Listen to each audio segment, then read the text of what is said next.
Ladies and gentlemen, welcome back to another episode of The Intelligent Moron with Alex Silva. My Christmas decorations are up.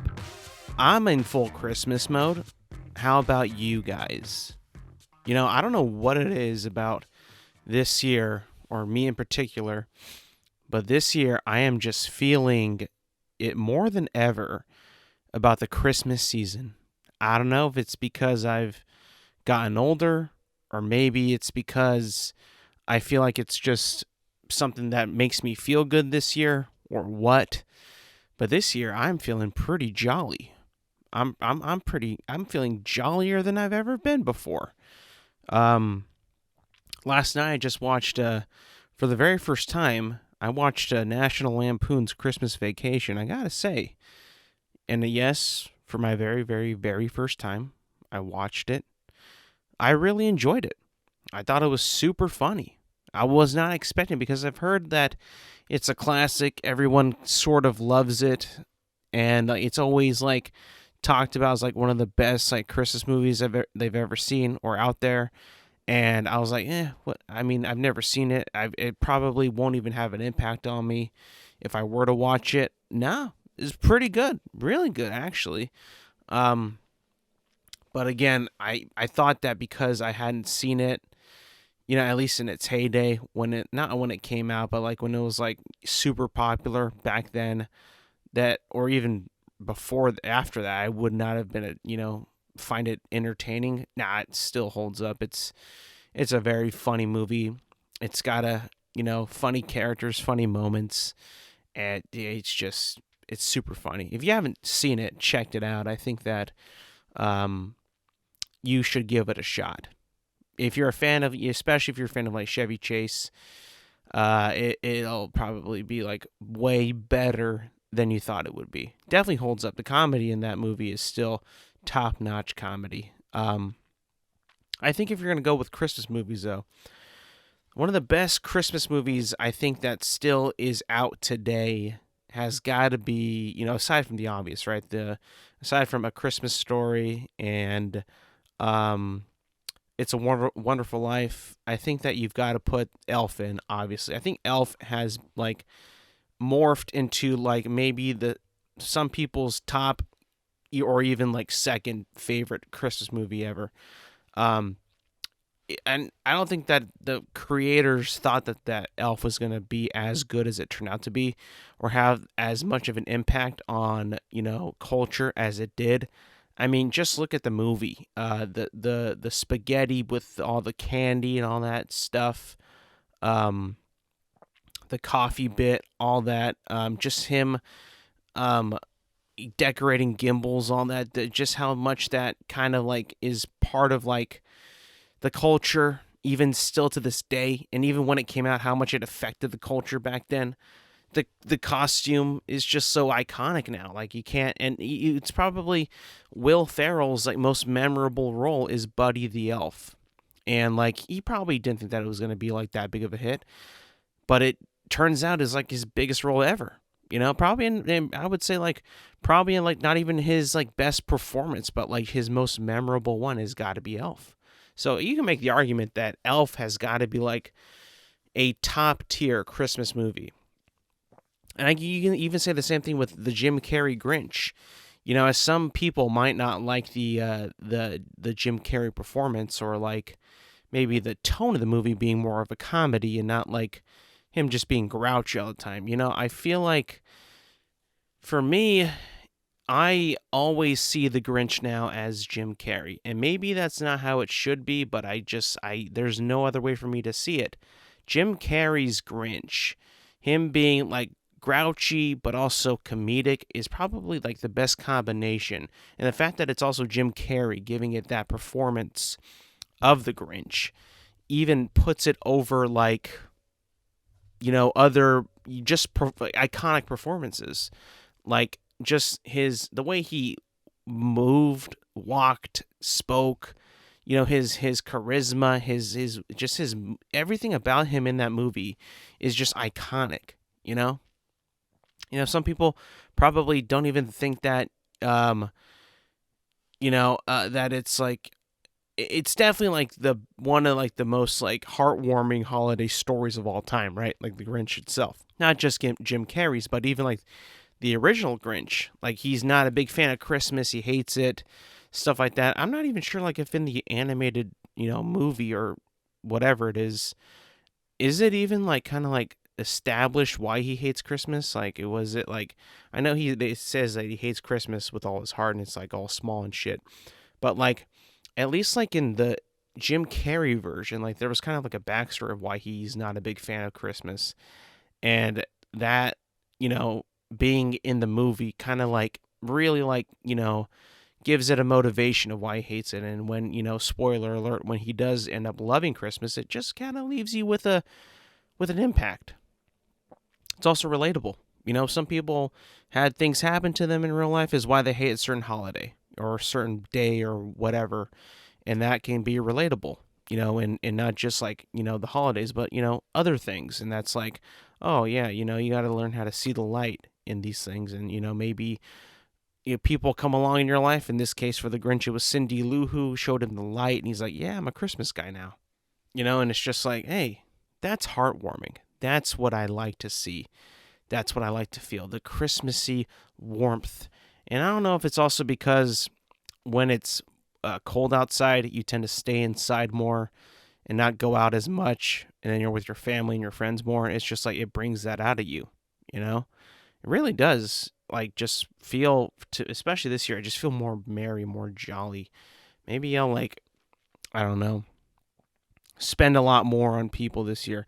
I mean, to be honest, I'm my shopping at the moment for Christmas is maybe about a third of the way done. I'm almost done, but I'm struggling on what to get people. Certain people already got their gifts, and I'm good to go. But certain ones, I'm like really trying to like I'm struggling. Like I'm trying to get them something good and thoughtful, but and with a good amount of money towards it, because I'm not trying to be cheap. I don't want to give them something that's like going to be like forgetful. So I'm thinking real hard, and they sent me their list. My family members have sent me like what they wanted or told me what they wanted, and I'm thinking like, those are good, but maybe I can do a little bit better. We'll see though. With certain people, I'm gonna try. But I think that this year I'm gonna really show some love, show them that I care with the gifts that I give them. Hopefully they see that through the gifts. I don't know, just feeling more generous this year. I guess like this is like my good push towards the end of the year of me having a little bit more of a better outlook on life, a more positive outlook on life, which I think is a good thing. I think that, if you had a pretty sour year, why not make this time of the year, bring a little bit more joy and happiness to the people that you love. And what a better way to show it than give them a gift. People always say, money doesn't buy, gifts don't buy happiness, right? Those are just materialistic things. And that's true. Materialistic things shouldn't really invoke or show how much, that person is worth.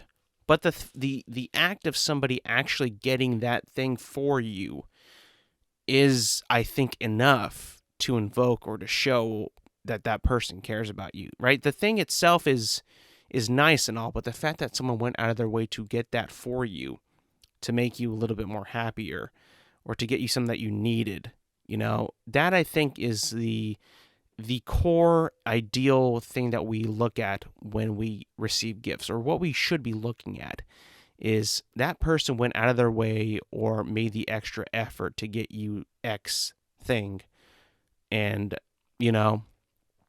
maybe that's just a gesture that you need to see, that everybody needs to see here and then, not all the time, maybe, because of circumstances and stuff like that. But, here and then just show people that this is how much I care about you.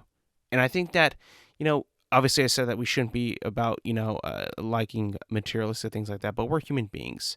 We love materialistic things. It's what makes us human. It's what makes us, strive for better things, right? Better cars, better houses, better things like that. We want things. We need things. It's like in our core DNA to just want stuff. Now it's, like I said, phones, cars, tablets, houses. Back then it was twigs, swords, shields, horses, stuff like that. It's just gotten more modern, you know? And I think that, it's not going to go away. So why not just kind of keep riding it? Keep riding the urge, the need for materials as we are in human beings. And just kind of see through, like, hey, I went through the effort, or she went through the effort to get you this, not just look at the thing itself. Sometimes it could be really nice when you get them something that, maybe they weren't expecting, and you remembered something like that. And then they're like, oh my God, this is amazing. How did you? That's another good feeling, is when you catch them off guard. And then they're like, oh my God, you thought of me like this? It's a nice feeling. Maybe try to surprise somebody in your Christmas shopping. And I know it's still kind of the beginning of December. And at this point, this comes out, maybe it'll be a week into December. Time is approaching. Like I said, it's moving faster than you think. Soon it will be Christmas, Then you'll be like, oh, what do I do now? Or it'll be like a couple days before Christmas. So try to get your shopping done as quick as possible, because stores are just going to be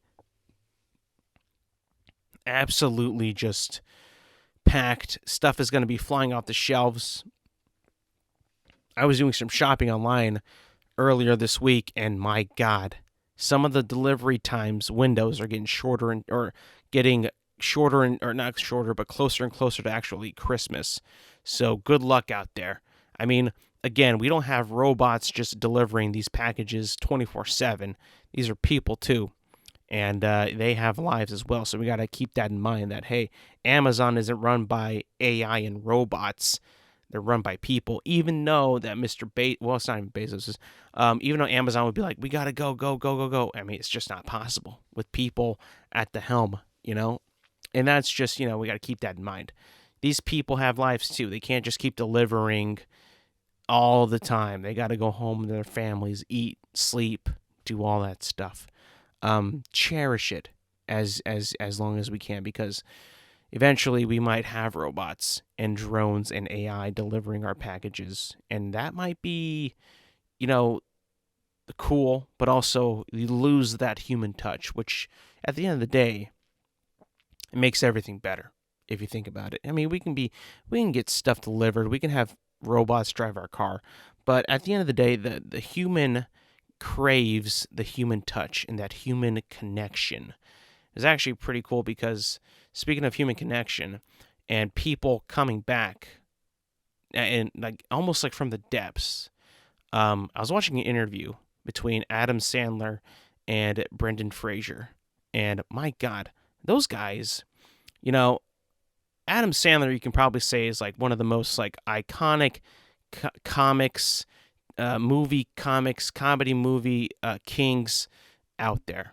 And for, like, as much as he's made in Hollywood and as much of a star as he is, I feel like Adam Sandler, the way that he just goes about his life and goes about his, talking to people and being interviewed, and even just seeing him on the streets of New York where he lives, the dude has like not let Hollywood take over his life, I would say. At this point in his life, he just seems like an average dude. I mean, you see him just playing pickup basketball, walking around, like I said, New York in like basketball shorts, and just like, living his life as like just a person that he is. Like, I'm sure he's got like assistants, maids, managers, agents, butlers, all that, like everybody in that position with or making that kind of money would had. But I feel like him as a person still like is like living with a perspective like, yeah, I'm just a guy. I make movies. I make movies that I want to make, that I like to make for people that want to see them. And he just seems like an amazing a really cool dude to chill out with, to just, be a part of, just to hang out with. And like I was saying, he was interviewing or doing like a sit down, not a sit down, but like a conversation type of interview video with Brendan Fraser. And Brendan Fraser, if you don't know, star of The Mummy, star of George of the Jungle. I mean, a childhood icon for most people. Like, for a lot of people my age that were growing up in the 90s, the early to mid 90s, like your boy here, we grew up on the Mummy movies franchise. To some people, that was their Indiana Jones. Now, of course, for me, I saw Indiana Jones, of course, before I saw The Mummy when I was very young. But those movies, The Mummy had the same exact vibe of an adventure, crazy environments and like cool adventure action movies, that they were almost like kind of like you can tell like one of them, like Indiana Jones definitely influenced the Mummy's vibe and feel, and if you didn't grow up with watching Indiana Jones, you probably grew up watching The Mummy. Those were your action adventure movies, and I still love both of them, The Mummy and Indiana Jones, but like he kind of fell off after a while, whether it was because he wasn't getting roles or he wasn't doing, he wasn't performing well. Maybe just like his agents or something like that. Maybe his, was it him not being able to get into shape? I don't know, but he definitely kind of went away for a while, or at least it seems in Hollywood. He's made a comeback actually. He's promoting, and he's like being nominated as best actor for his his performance in the movie called The Whale. Which I don't really know much about. All I know is that he plays like a really overweight dude, and it kind of follows his life and stuff like that, and what he does in that movie. Apparently his performance is incredible, and it's kind of like making his like comeback performance, I guess you could say. And I hadn't seen Brendan Fraser in many interviews since then, or up until now. I know he was in Doom Patrol, but he was kind of like a CG character, I think. I think he's like more actually in it now, but I'm not entirely sure. But just hearing like the way that guy talks too, and how humble he is, and how nice he seems in these interviews, and just like when he's given like acceptance speeches and stuff like that, it's like, here's a guy, Brendan Fraser, who's got it figured out. He's got the perspective of like who he is and where he's been through, and how I think, I don't want to put words in his mouth, but I guess him like, his journey back. And I don't know if he was like this the entire time, but it seems like it almost like kind of like humbled him a little bit. Or it just seems that way. I'm not entirely sure, and I don't want to speak for him, but like he seems to like get it and just like know like the real world, and like, being nice to each other and being kind to one another. And it's just like, that's what I want to see from movie stars more. I feel like nowadays movie stars and big time actors and celebrities sometimes get don't like, because I don't watch a ton of interviews or read a bunch of interviews, some of them kind of give off the aurora or the vibe that they're above you, and they're like, obviously, I mean, they're much more popular than you are, but like they kind of give off this vibe of like, I'm elite and what I do matters. And I don't get that with Adam Sandler or with Brendan Fraser. I just don't get that. I get like, down to earth dudes that just talk about their profession and legitimately like what they do. Like what that they do that, and they're lucky that they get to do this, and that they're, so well beloved, and that, what they do, gives them pride in what they do. They take pride for what they do, but they do it in a way where like, hey, I get to do this, but I'm going to have fun with it. And I'm going to, try to be nice and be kind and be myself. And that's what I get with those guys. And I feel like we need a little bit more of that. You know, a lot of actors and actresses tend to, show off their life in a way, like on social media. They'll show you like what they want to show you, obviously. Like they might not show you the real, person, right? If they're always on social media, they're going to show you what they want to release to the public. Whether that be something good, something that's, promoting their thing, or maybe giving them a little bit of a vulnerability or something like that. It's always through like, how do I want to be perceived and how do I want to be looked at by the public? It's all like, filtered, not filtered, but like it's all like going through like their agents and all that. Like, what can I post? What can't I post? And I just feel like with that, I guess outlook on life with these guys, I just don't feel like they have to, well, they don't really post on social media all that much, but like, I don't get that vibe when I hear them talk and hear them speak. Like it's all about me. They just they're just like so into what they do and into the people that they meet and talk with. It's like, they make relationships and friendships, and that's more important to them than like just doing a movie. I don't know. I just kind of feel like with Brendan Fraser coming back into things, we might see him in more stuff. I think he's like said that he's open to doing like more mummy stuff, which would be sick. But put him in other things too. Like I'd have to actually, I kind of want to check out The Whale just to see like how he performs in that, because I haven't seen a Brendan Fraser movie in like I said, since The Mummy. And that might be my fault. That might be because I just, didn't see much and kind of, wrote him off a little bit because I don't know. You do stupid stuff and it's dumb, or maybe it's just me being ignorant. That's also a possibility. Just not keeping up to date of what he's doing and what he has accomplished. But I got to check it out. I'd have to see, because the dude just seems like the nicest guy on earth. Like everybody loves him. Everybody's like praising him for this role. And everybody's just like saying like, dude, he's like the nicest guy. And he seems like just the most genuine nice guy. And I just feel like he as a celebrity just kind of has it all figured out. Like I'm saying, I don't know if it humbled him to be out of the spotlight for a little bit, but he just definitely doesn't seem like a typical like actor type, guy. I don't know, but I could be wrong. That's just a vibe that I get when I see Brendan Fraser. By the way, in that interview, we have been saying his name incorrect, or I have, for my entire existence. It's not Brendan Fraser, like Fraser.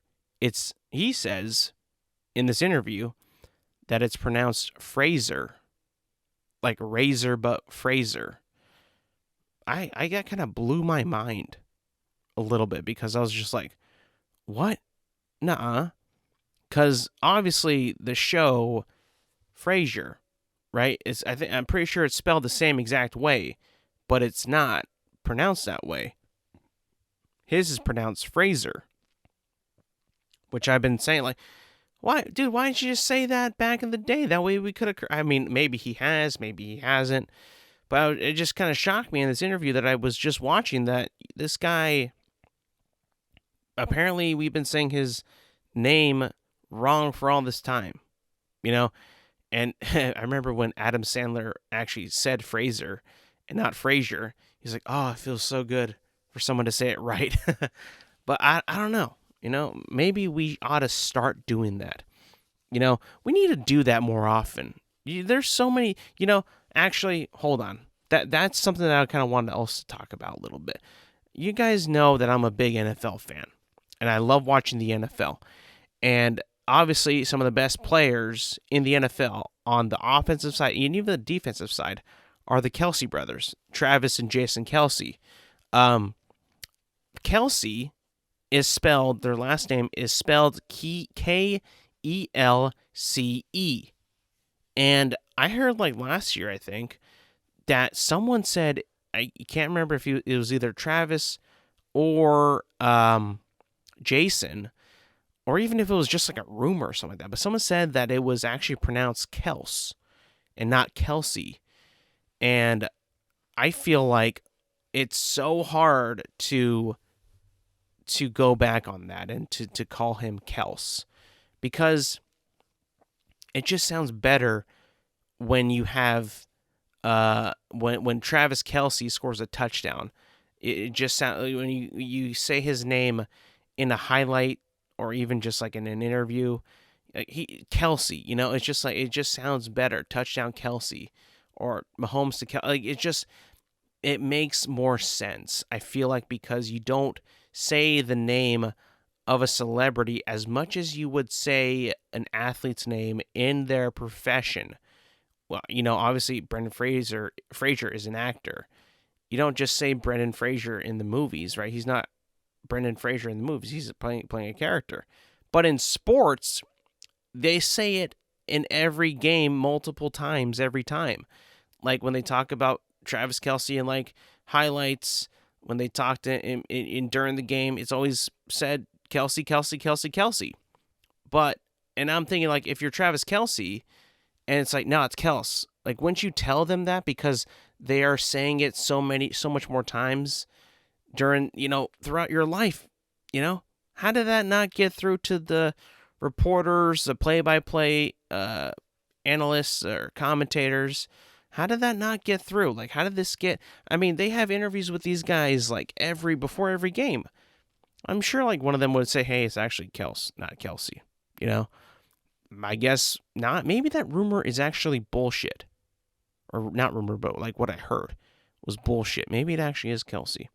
I wouldn't know. I would have to, like, actually track down Travis Kelce or Jason Kelce and be like, hey, how do you actually pronounce your name, bud? And if they said it's Kels, I would say, all right, Kels, Travis Kels, Jason Kels, nice to meet y'all. But if they say, nah, it's Kelce, bro, or it's Kels, but you can say Kelce, I don't know. It's just like kind of ingrained into our brains now that it's just Kelce. And I guess you can kind of say it's the same way with Fraser. He says it's Fraser, but Fraser's just kind of like, just ingrained. I mean, you got like journalists saying who are the most professional interviewers, in their respected place of work, calling Brendan Fraser, if that's really how you pronounce it, as he says, calling him Brendan Fraser. I mean, that isn't that like a cardinal sin that you should correct yourself when you're interviewing somebody who goes by, whose real name is whose last name is pronounced the way they want to be pronounced. I mean, luckily my name is pretty obvious how to pronounce it. I mean, it's just how you spell it is how you say it. I don't gotta, I've never had that kind of obstacle in my life. How do you pronounce this? How do you say this? Like, that's never ever ever been a problem in my life. Thank Christ. My name is so, although not very common, it's very easy to pronounce. Silva, Silva. Easy. There's no 2 ways, 3 ways around it. It's finite. It can't get more finite than the way that you spell my last name. I mean, it's pretty obvious. There's not really much you could, mess up on. That, I mean, like, I've never, ever had anybody in my life have trouble with my name.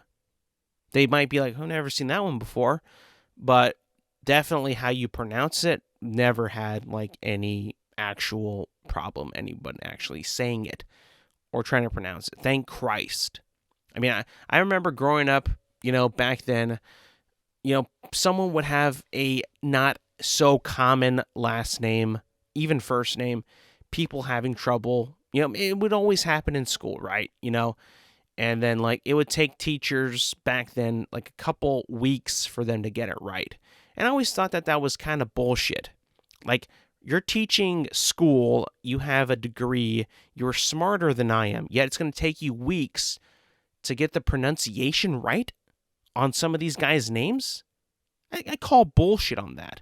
But then I was thinking like to myself, well, this guy doesn't just teach my class. He's got to teach. But it's like, how is that so hard for a grown person, man or woman, to get a name right? You know? I don't know. Maybe it's just like they have so much going on, right? Lesson plans, seating charts back then. They're like, oh, but wouldn't you like want to know their name indefinitely? That way you don't mess up seating charts or stuff like that. I don't know. Maybe it's something I don't understand about teachers and people who have to keep track of a lot of names.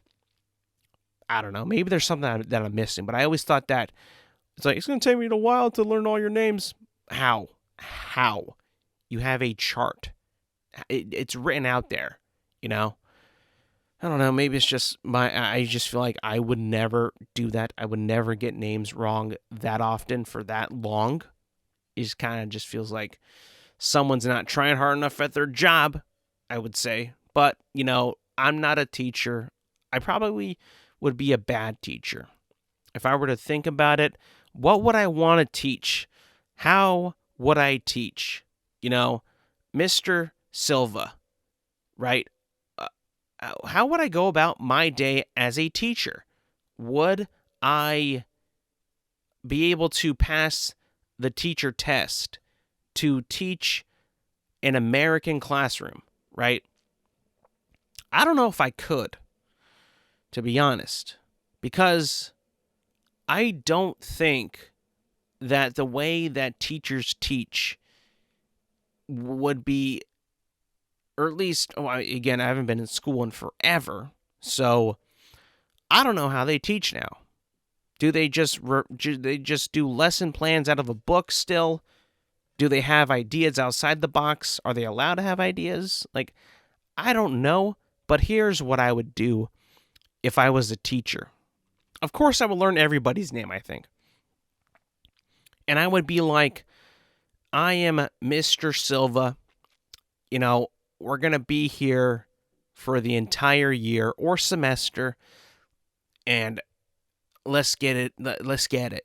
You know, let's learn some shit. Obviously not curse, and let's pass some tests. Let's do some homework, and let's have fun.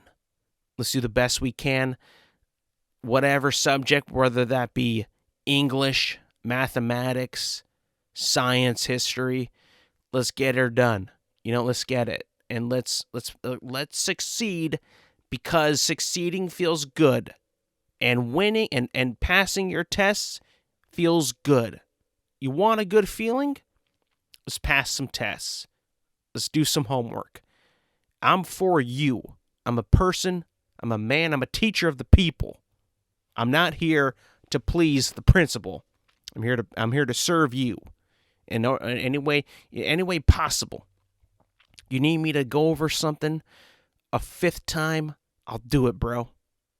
I'll do it. I'll help you out, because that's only going to make me a better teacher if I figure out how to present the material to every type of student, every type of learning speed, every type of learning capabilities. I'm going to do it, because if I'm a teacher, I'm going to go out at 100%.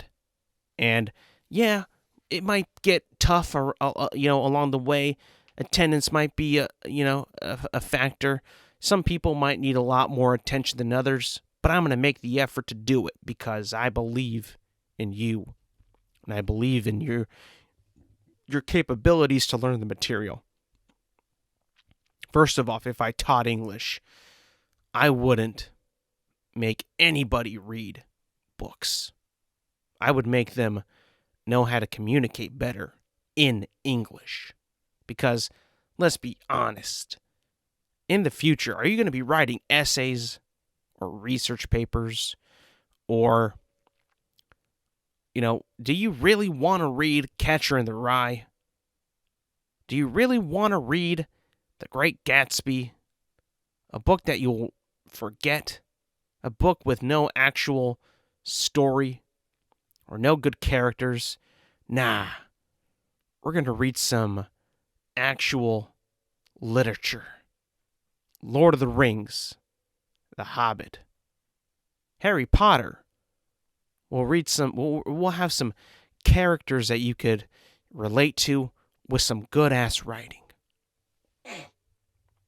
You know, what I've always thought is teaching English, if you're going to be an English major, an English profession, most of those English professions become English professors, teachers, right? Like they grow up to teach English. Is that really the highest? I mean that to me that's not the highest, most, the best way to make money if you're studying English or even literature, right? The best writers who write in English, I think, are authors, because if they score big on their books and make a actually good book written well with a good story, those guys succeed way more than the English teachers, right? But wouldn't that be creative writing? But that's still part of English. Yet most of them stay and just teach, formal writing and grammar and essay structures and research paper and MLA, APA formats like yawn. That's so boring. If I was teaching English, I'm going to teach you guys how to write that will actually make you money. Becoming an author. That if you want to make money in the field of English, critical writing is in that field, I believe, still. And that'll make you the most dough. If you really have what it takes to be a creative writer within the English language, that way you're still in the realm of the Department of English. That's what's going to make you money, bro. And if you think about it, most books aren't really in formats of how English classes like people writing in. It's not formal. It's not by the rules of how you should write papers and write essays and how they teach you how to write. It's much more loose and somewhat strange in some books. I remember reading Harry Potter back when I was a kid, and the author, J.K. Rowling, wrote ums and as dialogue in the book. Characters would just say that. And I was always taught you never put ums, ers in anything that you write, even creatively. But this lady who wrote her books, series of books, made a fortune off of it, neglected pretty much all the rules of writing in the English language, at least as taught in, school, and made bank off of it. It's what? How did you do? It's dang, bro. If you're really going to major in English, you should definitely be an author. Or, write, for a publication. But that would be journalism. But if you're going to be an English major and you want to make some cash, you should probably major and focus on writing stories, because that's what people love to read. People don't want to read articles. People don't want to read documents. Come on. I mean, unless you're in academia, they'll read them, but they won't really remember them, will they?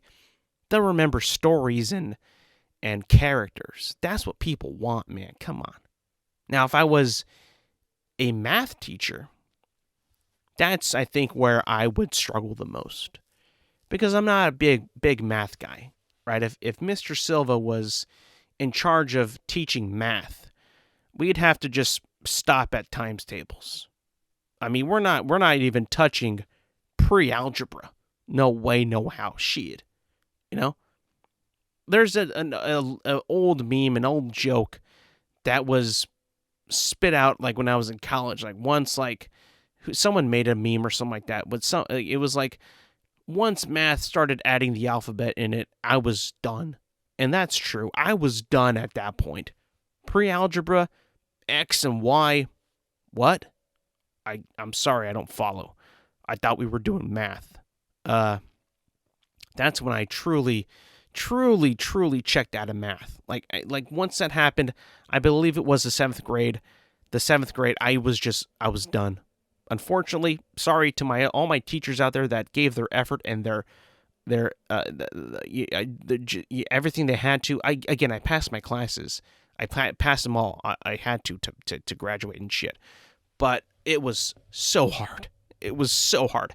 I'm pretty sure kids today are much more smarter than I was back then. So it might be a little bit easier. But for me, Jesus Christ, it was a rough time just to be alive. I mean, mathematics was my nightmare. I know that there's some good in math. Why do you think that we have the things that we have? How do you think houses are built? To me, I thought it was just wood and bricks and cement and shit, but no, apparently there's math that's involved. Who would have thought? Not me, but, math is great. I wouldn't be the best at it. I would be like, all right, guys, this is it. I cannot go past times tables and long division. That's about it. I got nothing else for you. I would be like, okay, I can teach up to fifth grade math, and I'm calling it quits. But up until fifth grade math, I'm going to give it my all. Like, yes, we're going to learn these times tables as lightning quick. And this division is going to be easy as hell. And we're going to get through this together. And I will teach you up until that point. Once I hit that, I'm out. I'll call it quits there. But I will give you my effort up until that point. I promise you that. If I taught science, I would be like, ladies and gentlemen, you are the future, and science, we will prosper, we will go to the moon. You are the future. Let's focus on science that could help change the future. What would that be? If I'm teaching physics, we're immediately going to start on anti-gravity drives. Immediately. We are going to actually put our full focus on that, because how cool would that be?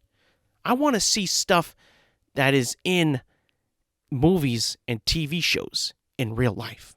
Come on. There's got to be, we need that push. And I think I could provide that push if I taught science, especially physics.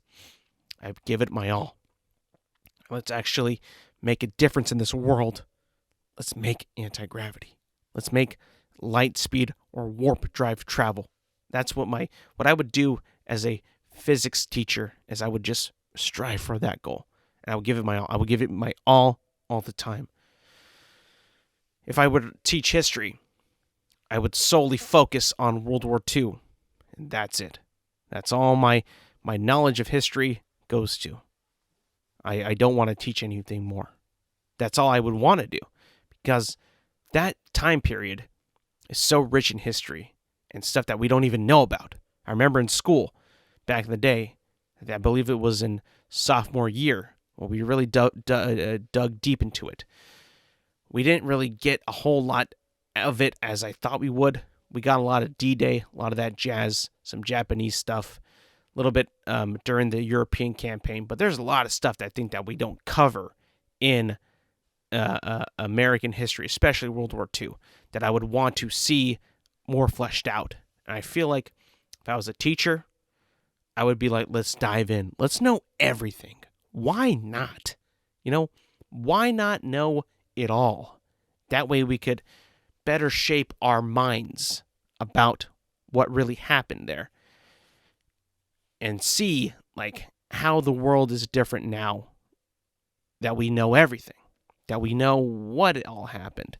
And I know that, It's going to take a lot of time to do it, but I believe that if we truly, truly, truly dug deep into the history, deep into the archives, whatever's written out, but that's been published and been, obviously put through the test to get passed as actual facts. Let's do it. And actually, I'm going to give myself a little bit of an extension. Let's know more about ancient history. If I was a teacher, right, Mr. Silva, the ancient civilization teacher, man, dude, I would go so deep into that. I would want to know every little detail about everything. Sometimes I feel like I would be a great archaeologist because I just want to know everything about this planet and who was here before us.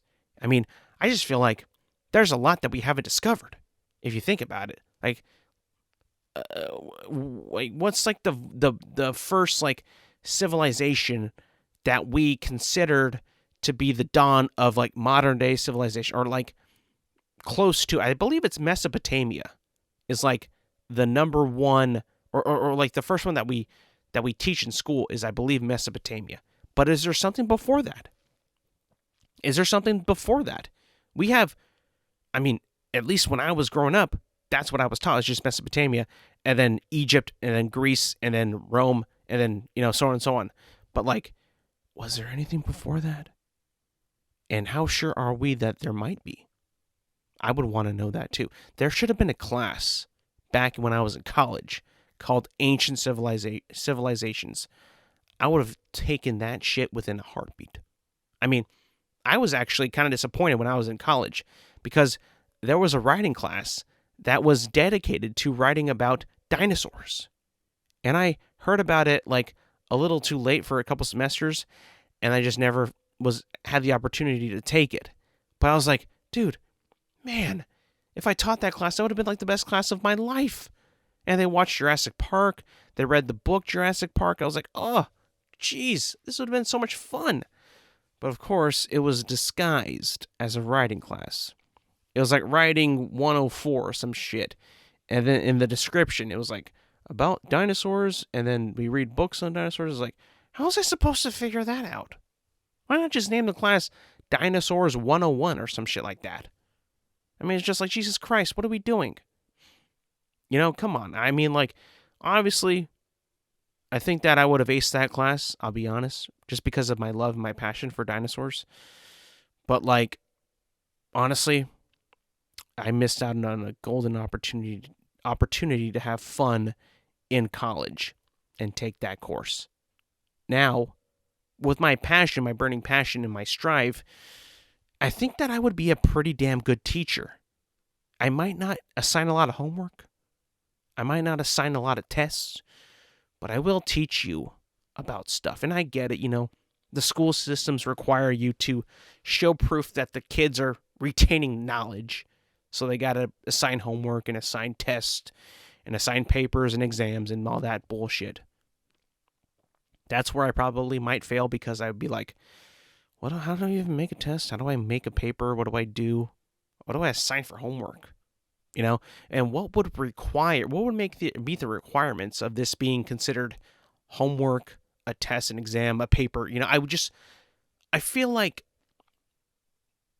there's a course for that when you become a teacher. There has to be, right? Because how can you just go into a school year and be like, all right, kids, this is the test. This is what you got to do. Do it, or you fail. And then I get fired, I would probably suck at actually giving out homework and tests. I probably have a badass class. I probably have a fun class, a very energetic classroom. I think students would like me, but the administration probably would hate me. Therefore, I would probably be fired within the year if I was actually a teacher. So Mr. Silva would have the best student report card of all time, being the best teacher of all time, but I wouldn't survive the actual school system. That's how I would think of it. I probably wouldn't be able to write a single test or write a single homework assignment because I just wouldn't know how to do it, or probably wouldn't even want to do it. Would just want to. Maybe I should just be a lecturer like in college, where you just give out like lectures and that's it. I feel like I do that job so much better than, actually, assign homework and stuff. I just rant about a topic, obviously that I would research and study before I talked about it. But something, if I was gonna like rant about, or not rant, but like go on a passionate lecture on Mesopotamia and then why they might not have been the first civilization out there. I put my whole heart and soul to that, to lecture that. If there was evidence for that, obviously. If there isn't evidence, I'd be like, Mesopotamia, let's talk about these guys and what they did back in the day and how they shaped modern civilizations to live long and go forward and prosper throughout humanity. Stuff like that. And I would do the same thing with dinosaurs. T-Rex was the king. And that bitch-ass Spinosaurus. Unfortunately, that movie's incorrect. And, that would never happen because T-Rex is the king and always will be my king of all time. But that's just, what I think that I would do. In a short summary, I think me as a professor or a teacher would be very liked and have a good connection with the students, but ultimately fail because I wouldn't know how to write a test or give out homework. I remember there was a lot of, there's a lot of that happening in college. In my opinion, I thought that I had a lot of really good teachers that were really cool, really charismatic, and really very interactive and fun with the classes. Not a whole lot of homework, and I feel like if I were to, do that approach, first time teacher, I probably wouldn't be liked by the administration all that much. I'd be like, dude, you got to give. They'd be like, you got to give tests, you got to give more homework. I'd be like, sir, with all due respect, I don't know how to do that. I just know how to talk, and that's about it. And I would be fired. Like, he can't give out homework. He can't give a test out. Even though he has a high approval rating, this guy can't teach. I guess talking is not really teaching, right? But I would still give it a shot. I would still motivate you and teach you stuff. If it was a subject that I was passionate about, right? Like ancient civilizations and dinosaurs, I would definitely crush at those courses. No doubt in my mind. No doubt. Moving on, though. Last thing I want to talk about is a little bit of sports, a little bit of the World Cup that's been happening. At this point, the United States has been eliminated from the World Cup. Not too shocking to me because as much as I am a United States men's national team fan, I really am. I've been a fan for, at least since 2010 when I really started watching the World Cup. Like every year I would watch as much as I could.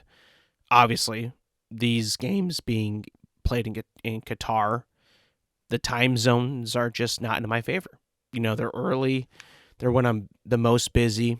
I don't get to watch a whole lot. I think the latest game that is played that I've seen is at 11 a.m. It's like I can barely check updates for that, for the most part. So it's like it hasn't been like the most. I haven't watched as much as I wanted to, but whenever the World Cup is on, I try my very, very best to watch when I can, especially the United States games. So I kind of wanted to talk a little bit about the future of the team and the country's hopes for the next World Cup, because the next World Cup is going to be in 2026, and it's going to be in the United States, Canada, and Mexico. So, I feel like our team, right, the U.S. men's national team, played better at actual soccer in terms of keeping the ball and, moving up on the field. We just couldn't score because as good as our midfield is, as good as our wingers are, like Christian Pulisic, Weston McKennie, Yunus Musa, all those, Tyler Adams, all those guys, defense was actually pretty solid too. We had a pretty good goalkeeper as well. we just had nobody, and absolutely nobody to score the ball. I mean, we tried with Josh Sargent, we tried with Haji Wright, we tried with even like our wingers, like Christian Pulisic got a goal. Haji Wright got some crazy, weird deflection flick type of goal that probably shouldn't have gone in, but did. But just like so many chances to score, I feel like, and we just couldn't bag one in the back of the net. And we started it off pretty good, I would say. Against Wales, we held our ground. We let one penalty, tie the game, and it ended in a tie. We played England. We held them to a 0-0 draw. And then, I thought that was our best game that we ever played because we did not let England, who I think was ranked 5, score a goal. Yeah, neither did we, but we had some chances. But it's just like we didn't have anybody to score the ball, Obviously, besides Pulisic and Weah and then Wright, but that was about it, though. Like, no really clear-cut, not a whole lot of clear-cut chances, not a whole lot of confidence up front, that being, like, because we lack a striker. If we had somebody that just, like, was able to bury the ball in the back of the net, like, easy, point-blank, confident, knows where to be in the game, I think that it would have gone much more smoother, and we might still be alive, because I think in a lot of the games, we played pretty well. At least we would have probably won the group if we had somebody who could score the ball, I think. Now, I also want to point out that I think that after that England game, we just looked kind of sluggish and tired. I'll be honest. We had to play Iran to advance. We had to beat Iran to advance. We did 1-0, but we did not look the sharpest. We did not look that fast. We did not look like we had that much energy. And we kind of got away with beating Iran to get to the round of 16. And then when we played the Netherlands, I mean, I didn't see the game because I wasn't available to watch the game, but I saw the highlights and we just got wrecked. I mean, it looked like Netherlands just was like barely trying, but they were just able to just school us. We had a couple chances. Again, we couldn't finish. Just couldn't score the ball. And Netherlands just like they played back, they played relaxed. We also didn't really adapt to them because I think that we were just so gassed at that point. I mean, we had Anthony Robinson get injured. He was like the fastest player on our team, and he kind of looked like he was just like barely holding on. Obviously, he got injured, but like we just didn't have collectively the gas to keep going. Like we just looked tired. I was just like, what the hell is that? We gave it everything we had against England. We emptied the tank on England to get that draw. And I think that's what happened. Like we just weren't able to recover from that game to, play the way we wanted to, we wanted to play. And it definitely showed. It just looked like we just burnt out. We were burnt out. And the fact that we also just couldn't score two with everything that we threw at it, we could not score the ball confidently, or just more that we only scored 3 goals in the entire tournament. It was just like, what? Jesus Christ. So I think that as good as we won the midfield against England, we played well against Wales in the first half. Second half fell asleep. The whole England game we played well. We wanted to win that game. We just couldn't. Iran, we barely held on. And Netherlands smacked us. That's just how it is.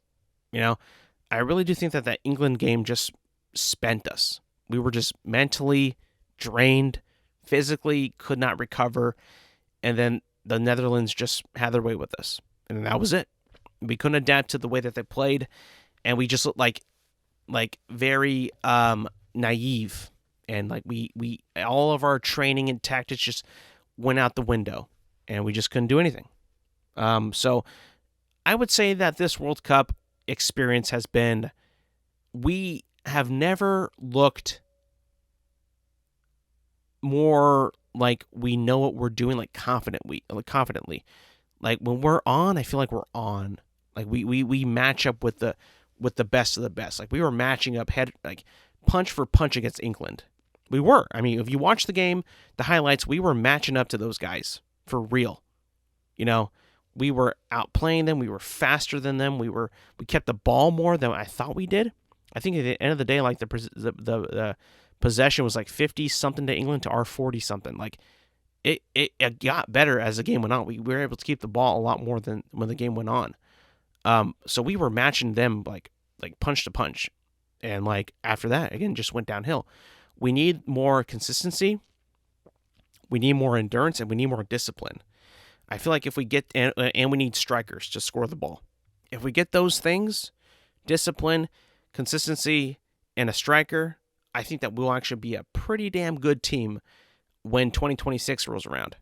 And believe me, that World Cup 2026 is going to be lit as shit, because I feel like we're going to have so many more opportunities to see the U.S. play at a normal time, hopefully for our time zones.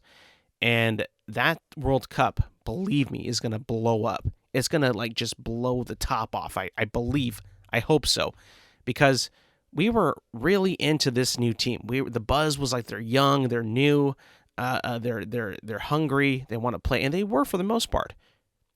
But I think that with this experience and then developing more and getting more mature, more disciplined, and older, they'll all like be entering their prime by the time the World Cup 2026 rolls around. So this will be like the opportunity for us to really make a mark as, you know, in international soccer. So I can't wait for that.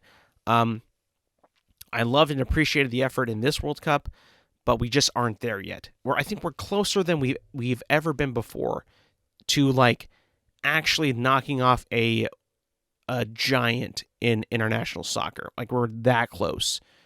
We're that close. If we were able to tie England, you know, and again we barely got through with Iran. We got smacked by the Netherlands, but if we can keep that consistency that we had with England, I think that we can beat a lot of European nations in the future. I really do. I think it's a possibility. And something that we should be looking forward to is that World Cup, because by all means, man, that World Cup is going to just blow up this country. Not in a bad way, but like in a fan experience is going to be amazing, because we're already guaranteed in because we're a host country. So like those games are going to be sick, lit, awesome. I just can't wait for more World Cup already, because bring it to the United States, man. I can't wait to see that. It's going to be so sick. And that's going to be it for me today, people. Thank you for listening. Thank you for watching. Remember, if you are interested in subscribing, do it. Like the video, share the video with your friends. Leave a rate and review. You can find this podcast on Apple Podcasts, Spotify, and YouTube at The Intelligent Moron with Alex Silva. It drops every Thursday morning. Got any suggestions, any topics you want me to cover? Message me in my social media accounts. It's in every description of every podcast. Thank you guys for listening. Thank you for watching. And I will see you guys next week.